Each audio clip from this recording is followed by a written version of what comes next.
ખબર છે, જીવનમાં દરેક મુલાકાતનું કોઈ કારણ હોય છે.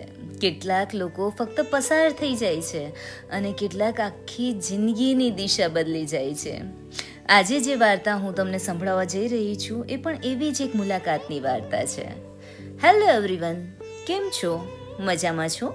હું છું પૂનમ ધાનક. હું વાર્તા કહું છું અને સપનાઓ વહેંચું છું. શબ્દો તમારા અને સ્વર મારા. આજે હું આપની સમક્ષ લઈને આવી છું વિચારોનું વાવાઝોડું, જેનું શીર્ષક છે છેલ્લી ચા. પુણે રેલવે સ્ટેશનની બહાર એક નાની ચાની લારી હતી, જેના માલિક રમેશ અન્ના ઉંમરમાં 62 વર્ષ એક પગથી અપંગ હતા. દરરોજ સવારે 5 વાગે લારી ખોલતા અને રાત્રે 11 વાગે બંધ કરતા. 5 રૂપિયામાં એક કપ ચા અને મફતમાં એક સ્વીટ સ્માઇલ ગિફ્ટ. લોકો આવતા, ચા પીતા, 10 મિનિટ વાતો કરતા અને હળવા મનથી પાછા જતા. કોઈ કહેતા, અન્ના તમે તો મનોવૈજ્ઞાનિક લાગો છો. અન્ના હસીને કહેતા, ના બેટા, હું તો માત્ર ચા વાળો છું, પણ દુઃખ ઘણું જોયું છે, એટલે ચામાં ખાંડ ઓછી અને લાગણી વધારે નાખું છું. એક દિવસ લગભગ 25 વર્ષનો એક એન્જિનિયર યુવાન આવ્યો. સૂટ બૂટમાં હતો, આંખો આખી સોજાઈ ગયેલી હતી, જાણે આખી રાત રડ્યો હોય. એણે કહ્યું, અન્ના એક કટિંગ ચા જરા કડક બનાવજો. અન્નાએ ચા આપી. યુવાને એક જ ઘૂંટમાં પૂરી કરી. ખિસ્સામાંથી 100 રૂપિયાની નોટ કાઢી ટેબલ પર મૂકી અને બોલ્યો, બાકીના પૈસા તમે રાખી લો, આ મારી છેલ્લી ચા છે. અન્નાનો હાથ કંપી ઉઠ્યો. વાસણ ધોતા ધોતા અટકી ગયા. ધીમેથી પૂછ્યું, બેટા ક્યાં જવાનો છે? યુવાન હસ્યો, પણ એ હાસ્યમાં માત્ર પીડા હતી. ટ્રેન નીચે. નોકરી ગઈ, ગર્લફ્રેન્ડ છોડી ગઈ, ઘેર દેવું છે, હવે જીવીને શું કરવું? અન્ના લંગડાતા લંગડાતા બહાર આવ્યા. એનો હાથ પકડીને લારીની પાછળ લઈ ગયા. ત્યાં એક જૂની ફાટેલી ડાયરી પડી હતી. અન્નાએ કહ્યું, આ વાંચ. ડાયરીનું પહેલું પાનું. 1985. આજે મારો પગ ટ્રક નીચે આવી ગયો. ડૉક્ટરે કહ્યું કાપવો પડશે. મારી પત્ની 8 મહિનાની ગર્ભવતી હતી. ઘરમાં માત્ર 23 રૂપિયા હતા. રાત્રે હોસ્પિટલની અગાસી પર ગયો આત્મહત્યા કરવા. એ જ સમયે પત્નીનો ફોન આવ્યો. સાંભળો છો? બાળક પેટમાં લાત મારી રહ્યું છે, જાણે કહે છે, પપ્પા હિંમત રાખો. હું ખૂબ રડ્યો અને પાછો ફરી આવ્યો. બીજા દિવસે પગ ગયો, પણ હિંમત નથી ગઈ. સ્ટેશન બહાર 2 વાસણ અને એક કીટલી લઈને બેસી ગયો. ચા ચા બોલતો રહ્યો. પહેલા દિવસે 17 રૂપિયા કમાયા. રડ્યો, પણ જીવતો રહ્યો.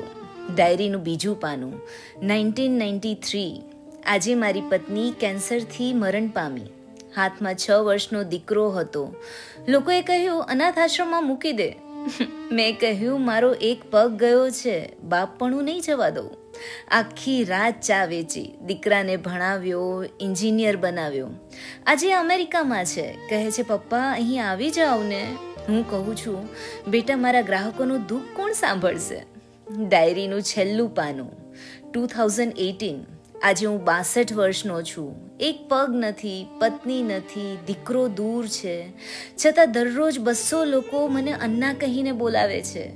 એમનું દુઃખ સાંભળું છું, ચા પીવડાવું છું અને કહું છું, જીવ બેટા, હિંમત રાખ. મને ભગવાન ક્યારેય દેખાયા નથી, પણ માણસમાં રહેલો ભગવાન દરરોજ મળે છે. એટલે આજે પણ જીવતો છું અને આનંદમાં છું, કારણ કે મારી પાસે આપવાનું હજુ ઘણું છે. ચા અને સમય. ડાયરી વાંચીને યુવાન બાળકની જેમ રડી પડ્યો. અન્નાએ પ્રેમથી કહ્યું, બેટા તારા 2 હાથ છે, 2 પગ છે, ડિગ્રી છે, છતાંય તું મરવા નીકળ્યો. મારી પાસે શું હતું? માત્ર 23 રૂપિયા અને તૂટેલો એક પગ. પણ મેં જે નહોતું તેનું દુઃખ નથી મનાવ્યું, જે હતું તેનો ઉપયોગ કર્યો. તું પણ એ જ કર. નોકરી ગઈ, બીજી મળશે. પ્રેમિકા ગઈ, કદાચ એથી સારી મળશે. પણ જીવન એકવાર ગયું ને તો ક્યારેય પાછું નથી આવતું. અને એના હાથમાં 100 રૂપિયા પાછા આપ્યા, સાથે એક મફત ચા પણ આપી અને કહ્યું, આ જિંદગીની ચા છે, એને ક્યારેય એક જ ઘૂંટમાં પૂરી ન કરી દે. ધીમે ધીમે પી. આજે એ જ યુવાન બેંગ્લોરની એક મોટી કંપનીમાં મેનેજર છે. દર મહિને અન્નાને ફોન કરે છે અને જ્યારે પણ પુણે આવે ને ત્યારે સૌથી પહેલાં અન્નાની લારી પર જાય છે. 2 ચા મંગાવે છે, એક પોતાના માટે અને એક અન્ના માટે. પછી હસીને કહે છે, અન્ના, તમારી 5 રૂપિયાની ચાએ મારું 50 લાખનું જીવન બચાવી લીધું. બસ આટલી જ હતી આ વાત બહુ નાનકડી છે પણ સમજાવે છે ઘણું. કદાચ જીવનની સૌથી મોટી જીત ક્યારેય ન હારવામાં નથી, પણ દરેક હાર પછી ફરી ઊભા થવામાં છે. દરેક અંધારી રાત પછી સવાર આવે છે, એવી જ રીતે દરેક દુઃખ પછી ખુશી પણ રસ્તો શોધી જ લે છે.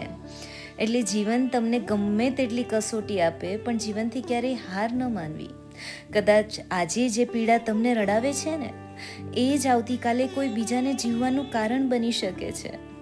માટે યાદ રાખજો, ભગવાન ક્યારેય તમારી વાર્તાનો અંત દુઃખથી નથી લખવાના. જ્યાં આશા બાકી હોય ત્યાં અંત નહીં, માત્ર એક નવો અધ્યાય શરૂ થવાનો હોય છે. ખરું ને? ચલો, રજા લઉં છું. હું છું પૂનમ ધાનક. ફરી મળીશું આવી જ એક નવી વાત અને નવા સપના સાથે.